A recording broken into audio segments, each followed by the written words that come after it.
Hey everybody, welcome to NAMIWalks NYC 2021. You may not recognize this space down here at the South Street Seaport because usually when it's NAMIWalks NYC, we've got tents up and signs everywhere and thousands of people like you coming together for this incredible cause and this incredible organization. Well, we may not be able to be together this year, just like last year, but we're taking our time, we're getting better, we're getting vaccinated, and we can't wait until we can bring all of our community back here to the Seaport for NAMI Walks next year. Thanks for being with us. Your support makes all of our programs and services possible. We could not do what we do without your help. Please donate, give as generously as you can, and thank you so much for being a part of this incredible event again this year. Hey, it's Mark Ruffalo. How's everyone doing? Thank you for tuning into the program today. This is a very special one and I'm thrilled to be here. NAMI-NYC has been holding its annual walk event for 15 years and supporting our city with its community-based fundraising.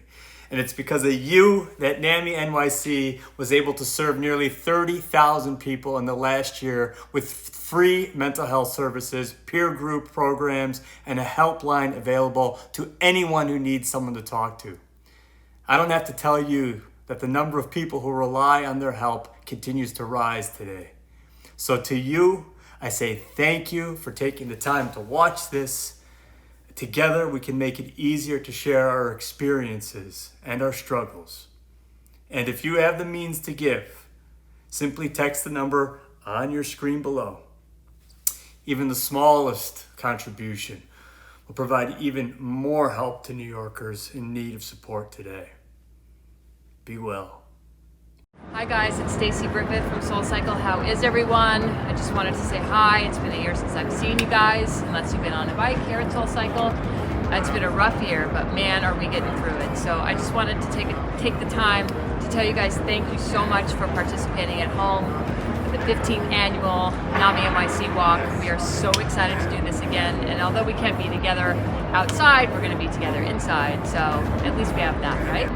Also, don't forget to post your pictures and your hashtags of how you're celebrating the walk today, because we'd love to put them on the site and share that.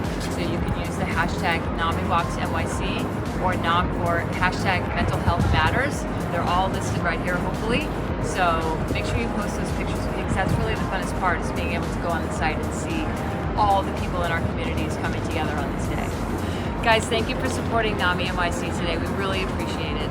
And if you didn't get a chance to text your donation or go on the link below to donate, we appreciate any amount you can possibly do. And don't forget to join us for the after party sponsored by Miraval Berkshire Spa and Resorts. We can dance, we can groove, we can celebrate, and we really appreciate you so much. Thank you so much.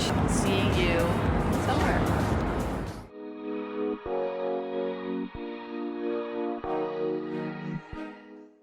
Hey everybody. Matt Kudish, Executive Director of NAMI New York City here, and I'm thrilled to be able to welcome you all to our 15th annual NAMI Walks NYC Your Way. Thanks for taking the time today to celebrate mental health. Personally, I don't know anyone who hasn't dealt with some kind of mental health challenge in the last 15 months when the world as we knew it turned on its head. And while we, like many, breathe a sigh of relief as cases go down and vaccinations increase, we know there are hard times ahead. A year plus of anxiety, economic stress, and physical isolation have taken a toll on the mental health of many New Yorkers as we lived through the epicenter of a global pandemic. The grief, loss, and trauma we've all endured has left its mark, and we know there can be no true recovery without focusing on mental health. When we closed our offices and started working remotely last March, our incredible staff and amazing volunteers worked so hard to ensure we were there for anyone in need of support and assistance. All of our programs, including our support groups and our classes, are available live via Zoom alongside our virtual monthly public education events. And while we adapted, we supported each other where we could, offering emotional support when needed, because we were experiencing the same fears and uncertainties as everyone we serve. Over the next many months, calls and emails to our helpline increased twofold. Many of us worked beyond the end of the day to make sure we were connecting with those who needed our support. More people were calling with symptoms of anxiety and depression, and many were reaching out for contact and our mandated isolation, the feelings of fear and loneliness only increased. We launched a weekly wellness chat last year to give people a lifeline to hold on to in the midst of turbulent waters, and we launched a support group for people who are living with anxiety and depression. When spring turned to summer and social unrest exploded across the country as centuries of inequity and violence collided with the stress of COVID, as we strive daily to support the diversity of New York City, we launched Black Minds Matter, a support group for people who identify as Black and living with mental health challenges. We've offered new classes and groups for the members of the LGBT communities, and we've started a new Spanish language support group. This month, we're launching a brand new group for people who identify as Asian American and/or Pacific Islander. Though we have not yet reopened our office, we know that when we do, some of the changes the past year has brought, including a sort of hybrid in-person and online model to enable us to reach even more people, are here to stay. In 2019, we served more than 19,000 New Yorkers, and when 2020 came to a close, we had touched the lives of nearly 30,000 people. That's a 52% increase as even more people sought the resources we provide. The need, I don't have to tell you, has been enormous. And since no one really knows the longer-term impacts of living life this way, we think the demand for our critical programs and services will only continue to grow. The good news is that we are ready. And we can ensure that with your help, no one in need has to wait to be able to access the care and support they need and deserve. NAMI-NYC has been busier than ever, working harder than ever to ensure we are as prepared as possible to support New Yorkers. And the need is only continuing to grow. I know we can meet it, I have no doubt, but we can't do it without your help. We need you to ensure that we have the resources we need to meet the growing demand. We need your help to ensure we can continue to support our amazing staff and the literally hundreds of dedicated volunteers we rely on each and every day who help deliver our life-changing programs and services. Programs and services that are literally not offered anywhere else in New York City. And programs and services that are all available free of charge to anyone who needs them. I want to thank you again for spending today with us and ask you to please donate in support of our work and our mission. From the bottom of my heart, thank you.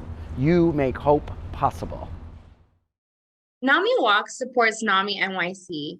NAMI-NYC supports the 1 in 5 who experience mental illness and the 5 in 5 who are affected by it. You are not alone. From Arthur Avenue to Avenue A. From Chinatown to Coney Island. For every age and every background. We walk on the sidewalks or in our hearts. In a time of challenge and change. We are united even when we are apart. Mental health is not for some. Mental health is for all. Your body is capable of doing a lot more than your mind will tell it it's capable of. And knowing that is a huge element to push yourself a little further and make the sacrifice that you gotta make if you wanna be at the highest level.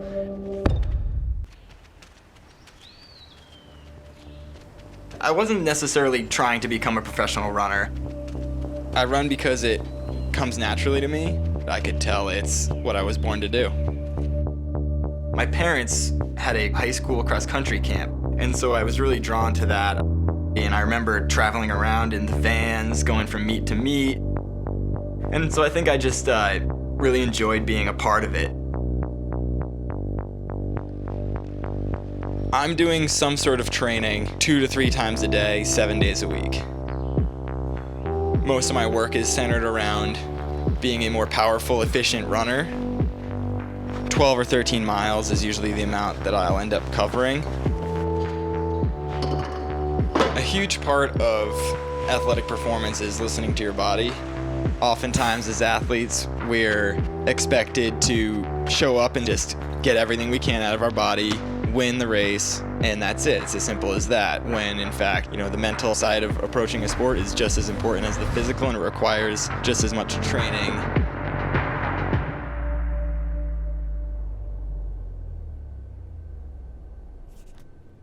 My brother Patrick was a runner as well. We were always competitive, but he was always kind of a nice reminder not to take it too seriously. Patrick really struggled with depression and anxiety, and it's such a difficult and horrible disease.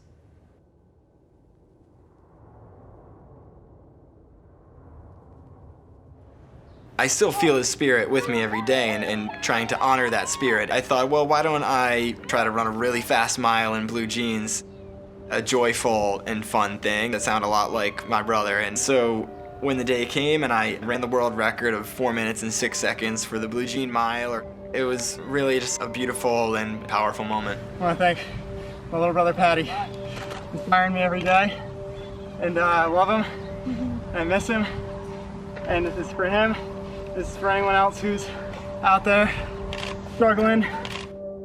I would hope that Patrick's story encouraged people to get involved and spread awareness themselves.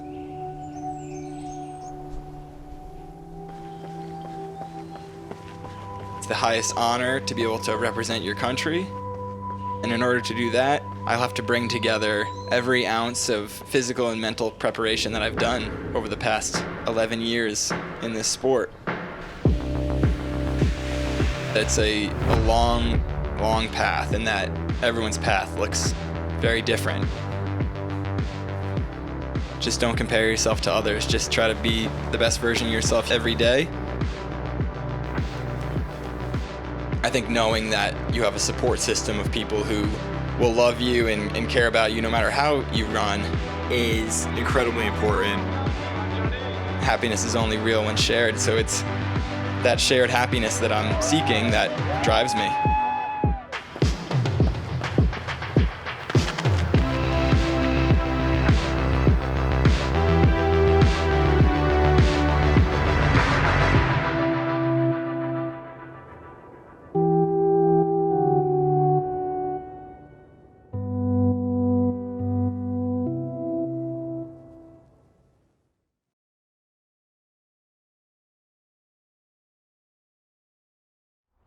Hey everybody, it's Matt again, and I am here with one of our newest staff members, Rachel Steinitz.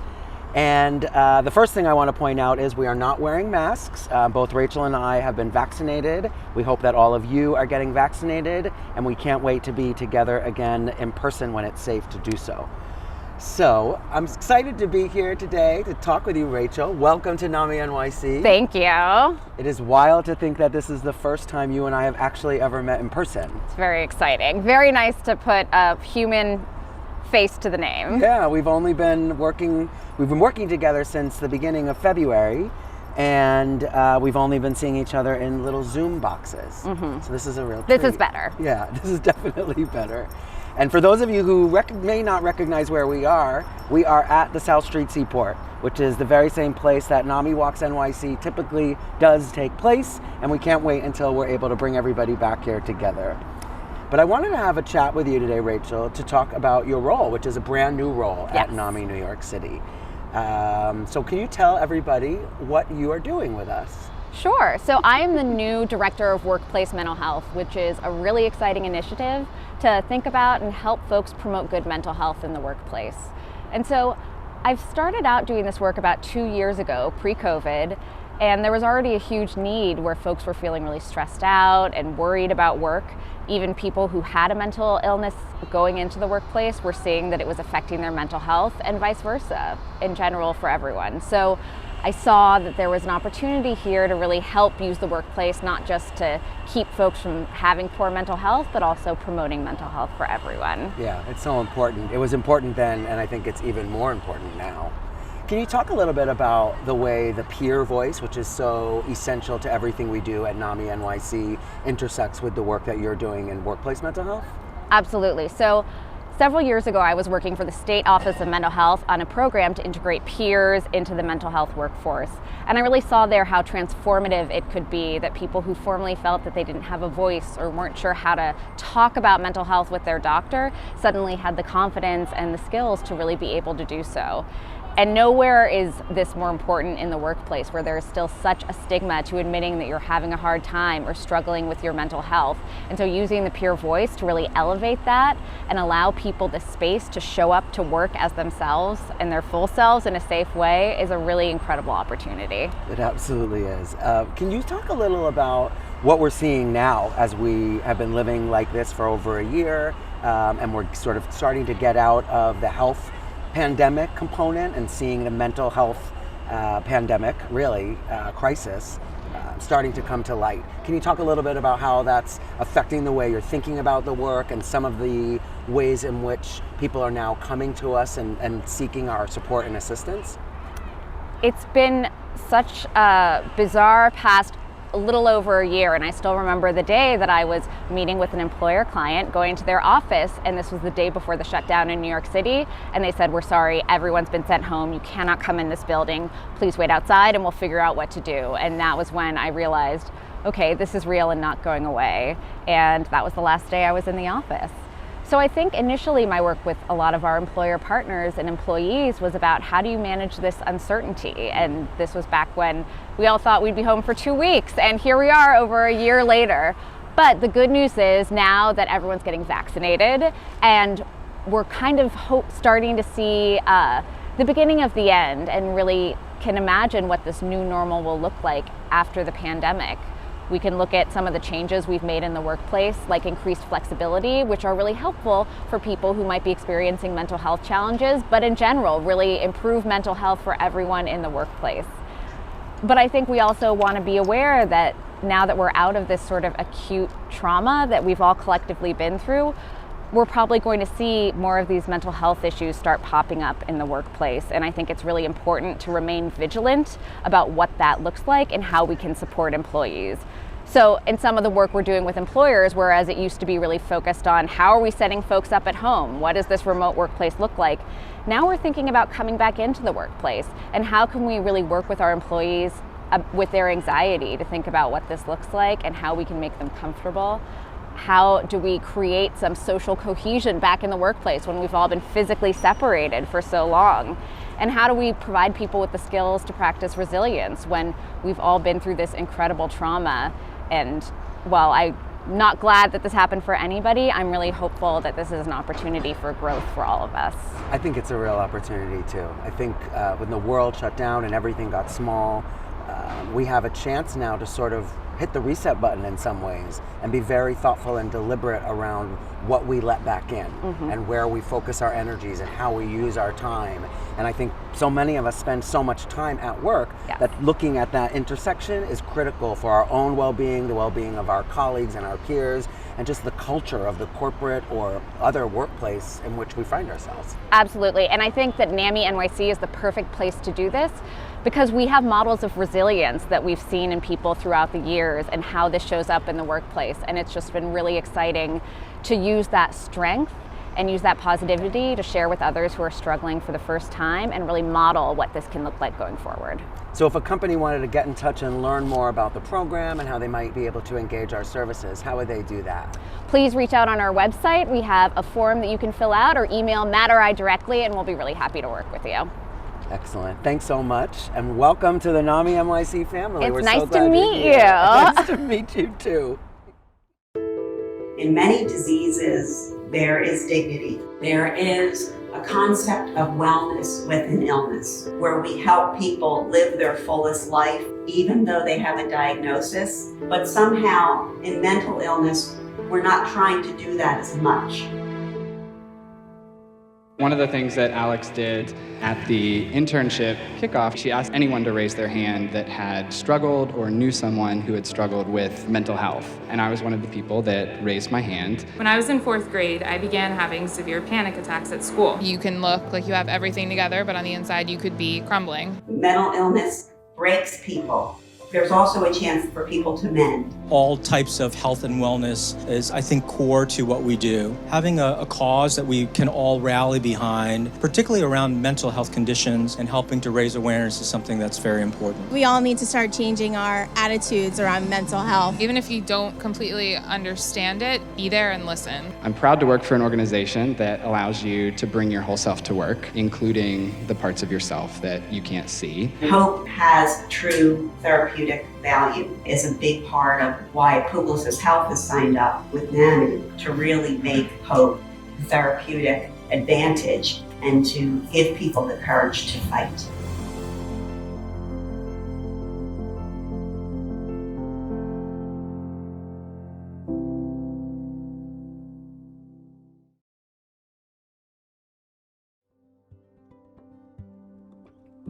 At Synovian, we're inspired by patients every single day as we chart new paths to life-transforming treatments. We also know that understanding and addressing the critical health needs of the patients and communities we serve is an essential step in truly improving lives and creating a healthier world. That's why we're steadfast in our commitment to advocating for the priorities and values of patients living with serious medical conditions affecting the mind and brain. Together with the community, we work to evolve the research, education, and awareness that fuels real change in the lives of patients. Our dedication to advocating for patients together across all backgrounds, ethnicities, identities, and lived experiences is at the heart of who we are. Collaboration with advocates drives our research and powers our ability to help patients lead fulfilling lives. We are committed to working with you each day to empower patients and support the missions of associations that are aligned to our vision of a healthier world. Together, we can lead the way to a better tomorrow.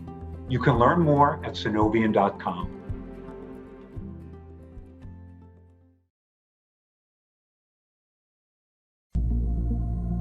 I've been managing a mental health diagnosis since 2006. However, I've been managing it on my own. I was kind of bursting at the seams. I was just like looking for a community. So I walked through the doors one day and I haven't looked back. There's so many people who suffer from mental illness, and it's amazing to me that in 2020 there's still a stigma. People with mental illness, in my opinion, are warriors. It's not an easy path by any stretch of the imagination. I think if people had a deeper understanding of it, which I really feel is what NAMI does. NAMI opens doors that some people think are closed. What NAMI has to offer in terms of education, advocacy, and support, which has helped someone like myself and people that I know find recovery, stay in recovery, and get back to recovery once you've had a relapse, is priceless. The first day when I came into that office, it was very empowering for me. I was like, thank you, Lord, I'm at home. I fell head over heels in love with a wonderful man who has a mental diagnosis. I remember when he first decided to tell me, and I was just kind of like, okay, well, you're great, you're fine, so no big deal. And then it was like, oh, I need to learn how to talk to you. I need to learn how to listen to you. And I need to learn how to observe and understand that this is an illness. I just didn't know. And having NAMI, now I know, and I feel better. In the Latinx community, sometimes we don't talk about mental health. NAMI opened the door for me to engage with people in person and be able to have those type of conversations about anxiety, about depression, about the things that I never talk about in my house. In coming to NAMI, I started looking at my mental health diagnosis not as like a hindrance or like this scarlet letter, because you do feel like that. I'm at a place where people understand me, they don't look at me strange, and they don't talk to me funny. I wish I had known about NAMI when I was going through it, because a big part of my story was I was going to this psychiatrist and this therapist, and it was like nobody was really able to help. I came to NAMI, I feel like, from a different perspective in that, oh my God, I made it. I want to give back. I'm a firm believer of helping others helps you. I love being a volunteer and a leader because everything's so peer-led. I'm getting something out of it at the same time that I'm noticing other people getting something out of it. And what we're offering is free because of the hard work of the fundraisers and the money and the donations that go into it to keep these programs free. And I just 100% believe in what we're offering. When the pandemic started, it was so abrupt. A lot of us was stuck in our house with our conditions. So for NAMI to transfer everything to an online space was a relief. I think that says a lot about NAMI, that they were able to stay steadfast during a very challenging time where not only people suffer from mental illness, but people in general need that support. NAMI is doing a fantastic job, and I'm so proud to be part of their family. I feel comforted knowing that I have a place that I can go to, or I can call and say, you know what, something's not right, symptoms are coming up, what do you suggest? NAMI has helped me to use my voice. NAMI has helped me to hear my own voice and what it means to stand up for myself. It feels like I'm part of a big movement, but yet part of a very local family community too. NAMI has helped me so much. First, they helped me to accept I had an illness and that it was okay. My name is not my diagnosis. My name is Cynthia, and that's who I go by. It's given me too the acceptance of myself, because now I love myself.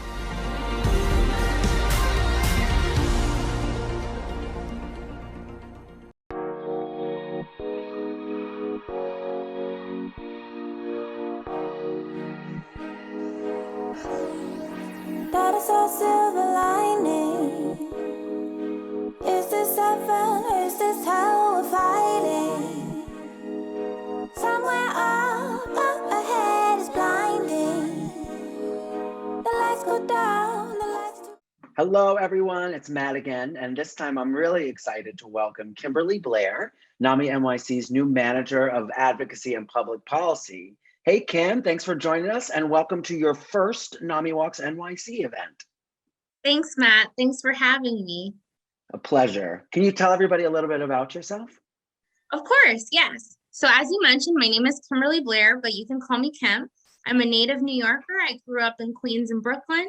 And I also identify as a peer and a family member, which is what brought me to this mental health advocacy work. I really wanted to see and be a part of doing more for my community. I do also have an educational background in health policy as well as prior work experience. I have my master's in public health policy, as well as have managed international, federal, and state campaigns for advocacy change. So I'm so excited to combine my lived experience with that work and educational experience to best suit this movement we're starting here with mental health advocacy in New York City. Why do you think this issue right now is so important? Why now more than ever is advocacy in the mental health space so critical? It is so critical, Matt, because for the first time, we have mental health on the forefront of almost everybody's mind.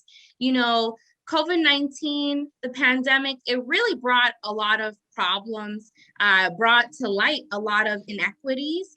And for the first time ever, everyone seems invested because they have been uniquely impacted with their own mental health.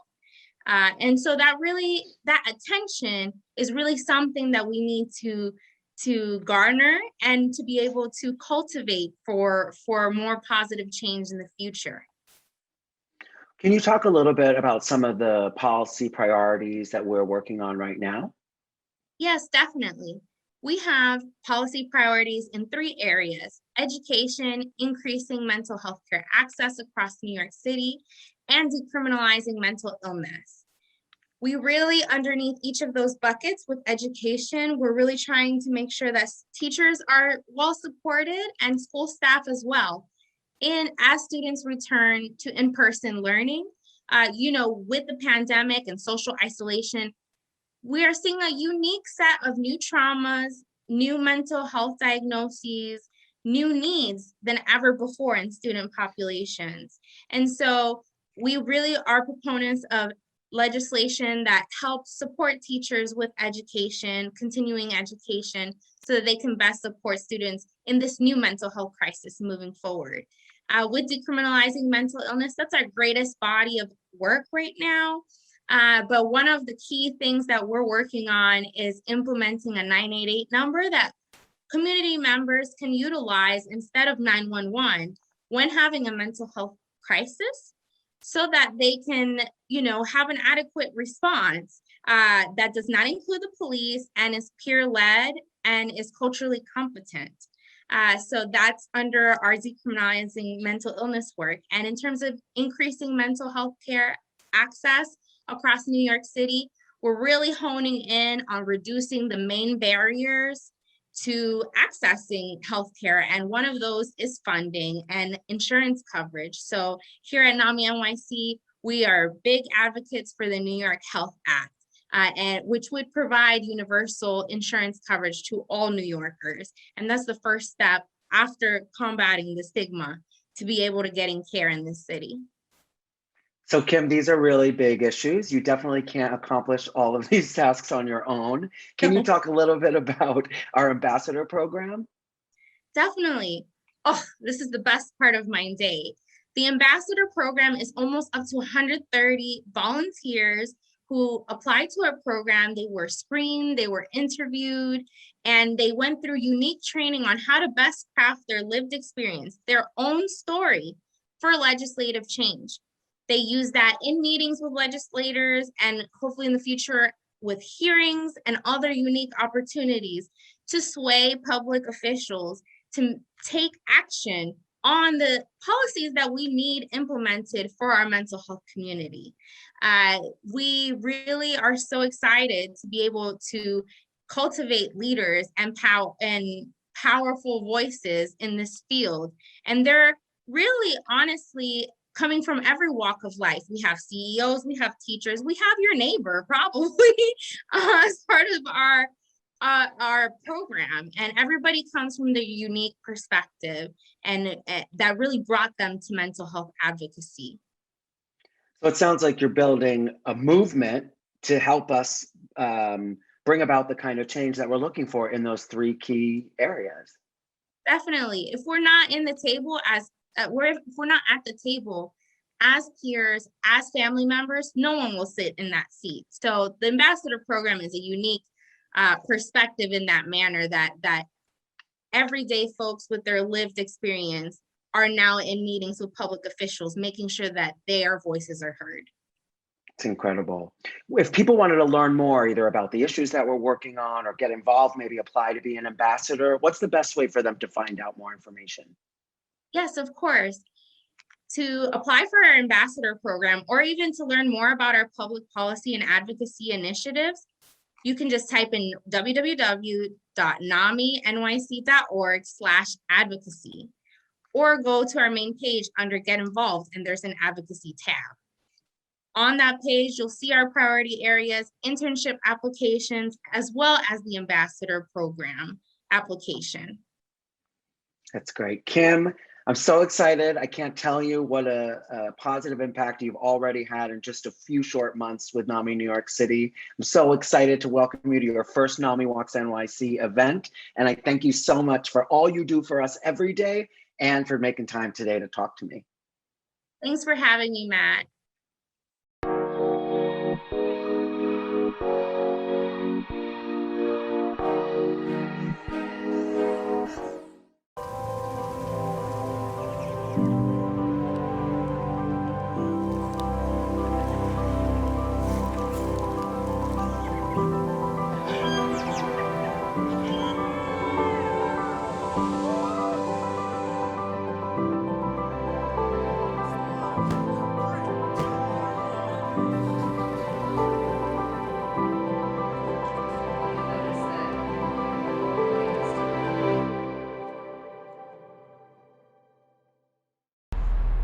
Welcome back to NAMIWalks Your Way NYC. I'm Sarah Sheehan, I'm walk manager here at NAMI New York City, and I'm so excited for our 15th year anniversary walk. This is my 15th year walking, and whether you're a first-time walker or it's your 15th year too, welcome. I want to give a quick shout out to our sponsors who are helping make this day a success. We have our national partners, Alkermes, Humana, Takeda, and Lundbeck, and our New York City partners, Zadig and Voltaire, ASICS, Synovian, Warner Media, HBO Max, Fox, Publicis Health, PMI, Talkspace, Medscape, Kramer-Levin, United Healthcare, Relmada Therapeutics, Oberland, Otsuka, New York Presbyterian, Gracie Square Hospital, Neuroquin Bioscience, Able2, and The Dorm. And a special thanks to Mirabel Berkshire's Resort and Spa for hosting our after party. With your help today, we're making hope possible for countless families impacted by mental health issues like mine. Your donation and fundraising ensures that NAMI New York City can serve all New Yorkers with our free programs.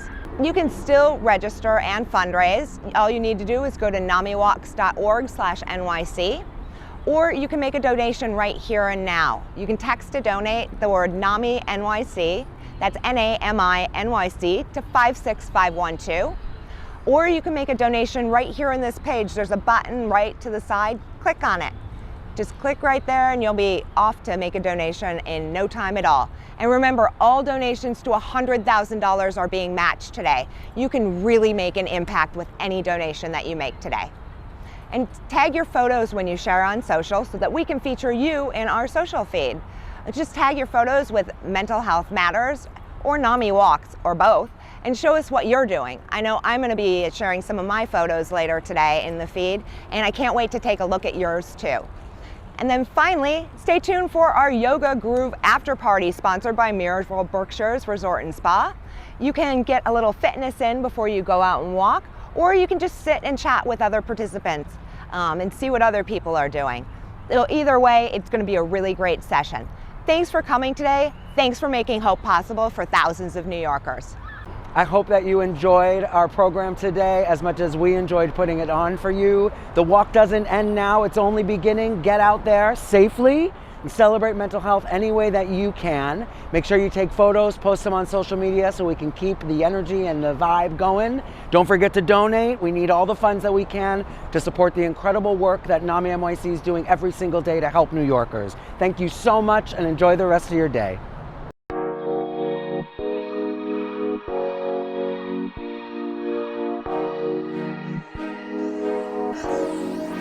That is our silver lining. Is this heaven or is this hell?